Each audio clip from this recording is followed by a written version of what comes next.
Hello and welcome to Chesapeake Weekly. An historic promotion has taken place here in Chesapeake. The Sheriff's Office now has the city's first ever female in the rank of Major, and that includes both the fire and police departments. Major Jenny Stafford is leading the way for both women and men in law enforcement. When you first start out, you have aspirations to essentially do the best that you can, and you want to go as high as you can, obviously, but I never put that much thought into it. However, I mean, it's definitely an honor to be there, but I just take it as a designation, and I kind of rely on my relationships that I build with my staff, moving forward in a direction that is positive for females altogether. Not necessarily like an us versus them situation, females versus males, but to try to be at the overall best. I started off as a civilian, and the 1997 facility was just beginning to be, it was in the middle of construction, it was just getting ready to be opened, and they were doing a mass hiring. So I just kind of stepped into this role. And then once I got into law enforcement, it was just that sense of public service, it was the camaraderie amongst myself and my fellow deputies, it was the vision, the mission, the community service involvement. It just kind of energizes you, and here I be. And a big part of her leadership involves working with Chesapeake youth. The Aspire program helps girls in our community shine. It is a leadership program dedicated to the 7 Chesapeake high schools. It's 2 girls from each high school. One's a junior and one's a senior. It's a 2-year commitment. And we wanted to develop a leadership program geared towards girls that are middle of the range, that maybe need a little bit of boost when it comes to self-confidence or getting involved in reference to networking around our community here in Chesapeake, giving back with community service, providing them with tools, public speaking, certification, CPR first aid, self-defense. We do an oral board type interview with them because of the number of applicants we get from each of the 7 high schools to see how they come in from that very first interview to how they've blossomed and grown 2 years later. Working down at the training academy for 3.5 years, I saw some young women who would come in, and the most common thing about them was they doubted themselves. They had that self-doubt, and they didn't need to, because everybody who has a heart, which is really all you need when you join this line of work, heart, dedication, I mean, that's all you need, and an ability to grow professionally, you're able to accomplish anything. Thank you, Major Stafford, for being such a great example to us all. And while we're talking about the Sheriff's Office, another way that they help our community to grow in a positive direction is through their agriculture program. This program teaches valuable skills to inmates while also doing great things for our environment and our community. This is the Sheriff's Office garden, and at the present moment we're growing snap peas and lima beans.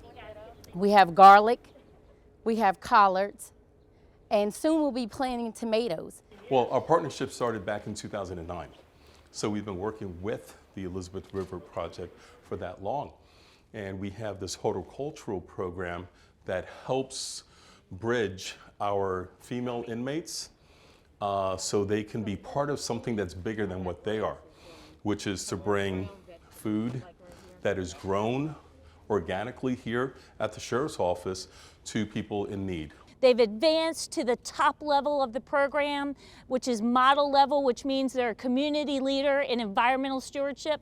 And this year, Elizabeth River Project recognized Chesapeake Sheriff's Office for their work in their horticulture program. This is so exciting. It's so important to the environment. They're teaching inmates how to grow plants and vegetables, and they bring in stakeholders and experts from all over, and it's so important for these community members to learn this, and then they're helping society afterward. Virginia Cooperative Extension brings the knowledge with the books, and the ladies learn what they need to know about the garden, and I come out with the ladies and we do hands-on. So this year we've changed some things around, and I came up with an idea of a tripod. So we took bamboo and we twined it together, and we're gonna have it as a trellis. So we're using things from nature, and you can do this too, and it's easy and not, so expensive. So it's affordable. Congratulations to all the good work being done at the Sheriff's Office. You can learn more about their many charities and other duties at ChesapeakeSheriff.com. Well, now that spring is finally here, flowers are starting to pop, and one location in Chesapeake is about to get wild with a flower growing project in the works. We will be planting wildflowers out here. So the hope is that we will have a wildflower meadow adjacent to some of the running trails. So the running trails will not be changing, but our goal is to cut down on the amount of mowing that's happening out here, as well as add some beautiful flowers and create some visual interest. If you would like to be involved with the Wildflower Planting Day, stay tuned to Chesapeake Parks, Recreation and Tourism, to our Facebook page where more information will come out. We hope to host the event sometime in mid-April, weather dependent. Such a cool idea, and Bells Mill Park is a beautiful place to visit, particularly if you're looking for a nice quiet path to walk or run. It's located right behind the municipal complex on Albemarle Drive. And if any community group out there has a beautification project of their own in mind, you might be able to get some funding for it. The Chesapeake Environmental Improvement Council coordinates beautification grants from the License Plate Fund.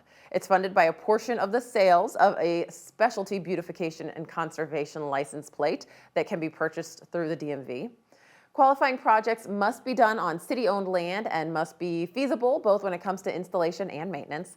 You can submit your plans to the CEIC no later than April 30th by filling out the online form at cityofchesapeake.net/CEIC or just call 382-6411 for more information.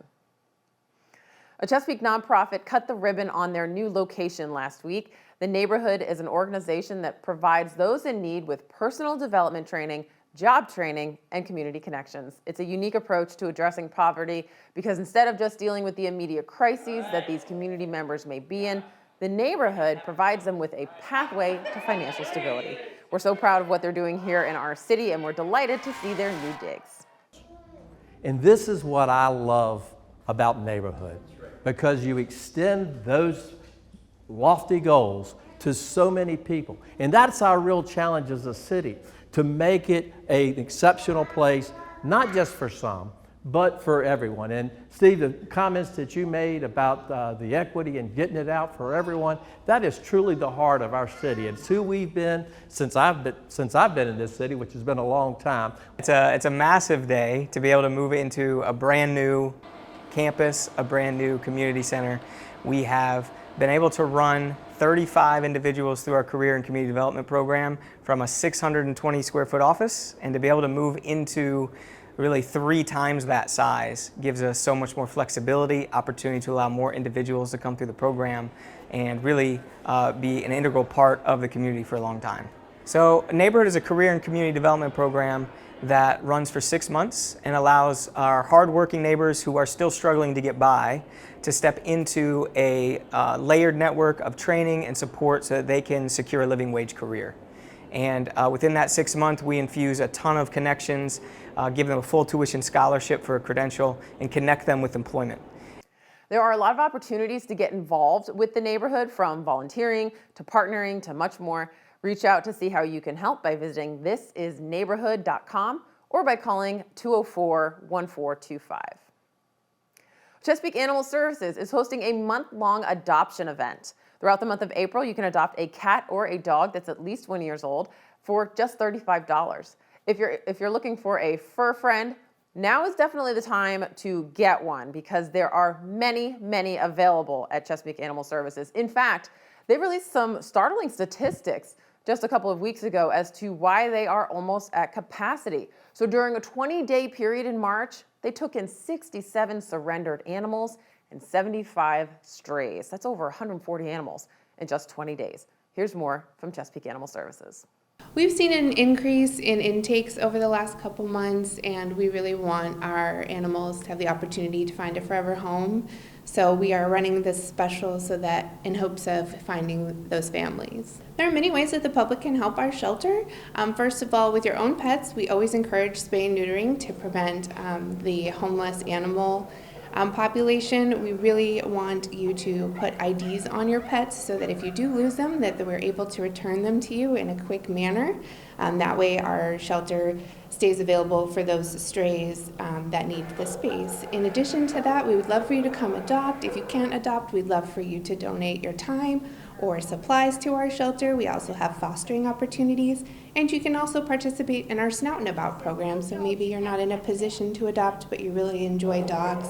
You can come check out a dog from our shelter on Mondays, Thursdays, and some Saturdays. And you can take them out to a park, give them a pup cup or a shaved ice, have a picnic, and just get them out of the shelter and reduce stress. And that way, hopefully someone will see them out and about with you and ask on how they can adopt them.